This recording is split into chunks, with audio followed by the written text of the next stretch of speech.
आप स्क्रीन पर ये जो रास्ता देख रहे हैं, ये खड़रंडा रोड है। धर्मशाला और मैक्लोडगंज को जोड़ने वाले इस शॉर्टकट रोड पर जोगीवाड़ा के पास पिछले दिनों भारी बारिश से भूस्खलन हुआ, जिससे ये रोड टूट गया था।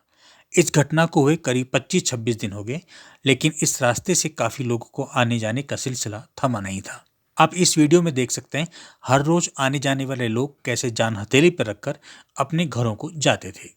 इस पर डीसी हेमराज बैरवा ने संबंधित विभाग के अधिकारियों के साथ यहां पर आकर मौका मुआयना कर अधिकारियों को इस जगह पर फुटब्रिज बनाने के निर्देश दिए, ताकि लोगों को परेशानियों से राहत मिले। लोक निर्माण विभाग धर्मशाला ने इसकी एक डीपीआर बनाकर प्रशासन को दी, लेकिन उससे पहले नगर निगम धर्मशाला ने आमजन की परेशानियों को ध्यान में रखा और यहां पर अस्थायी फुटब्रिज बनाने के लिए पहल शुरू की। पूर्व मेयर और पार्षद देवेंद्र जग्गी ने नगर निगम के अधिकारियों के साथ मौके पर जाकर फुटब्रिज तत्काल बनाने के लिए कहा।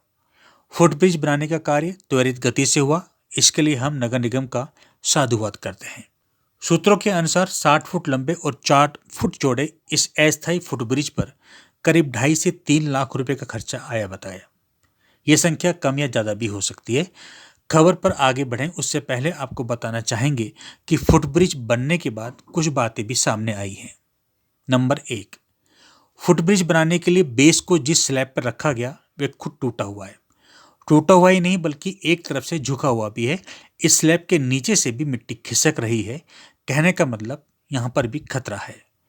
नंबर 2, फुटब्रिज के स्टार्टिंग पॉइंट और शुरुआत टूटे हुए रास्ते के समीप से ही की गई है, जबकि होना यह चाहिए था कि इसकी शुरुआत और थोड़ा दूर से होनी चाहिए थी।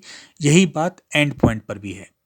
नंबर 3, फुटब्रिज के निर्माण में जिस लोहे के गर्डर का इस्तेमाल किया गया उसे जमीन से सपोर्ट देने के लिए महज एक ही सहारा लगाया गया। यहाँ पर गौर करने वाली बात यह है कि इस जगह से भी मिट्टी कभी भी अपनी जगह छोड़ सकती है। नंबर 4 और सबसे महत्वपूर्ण बात बताएं उससे पहले आप इनकी बात सुनें। सर ये ब्रिज जो बना ये फिलहाल तो पैदल पैदल लोगों के चलने के लिए ही। नहीं सर अभी तक तो मैं कुछ बताया नहीं सुना। सर 10-12 आदमी आता। आपने सुना, फुटब्रिज बनाने वाले और फुटब्रिज के दोनों तरफ लगे बोर्ड पर हिंदी और अंग्रेजी में साफ तौर पर लिखा गया है कि यह फुटब्रिज सिर्फ और सिर्फ पैदल चलने वालों के लिए है। लेकिन कुछ पढ़े लिखे लोग नासमझ वाला काम करने लगते हैं। अब आप ही देख लीजिए, ये जनाब बड़े आराम से आदेशों को नजरअंदाज कर स्कूटी से जा रहे हैं। इतना ही नहीं, इनके बाद ये जनाब तो रॉयल एनफील्ड बाइक से जा रहे हैं।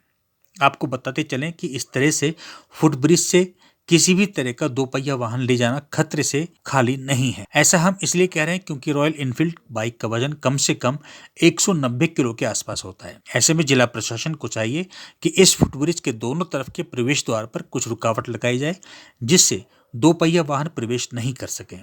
इसलिए प्रशासन को इस मामले पर जल्द ध्यान देना चाहिए, क्योंकि देरी संकट ला सकती है।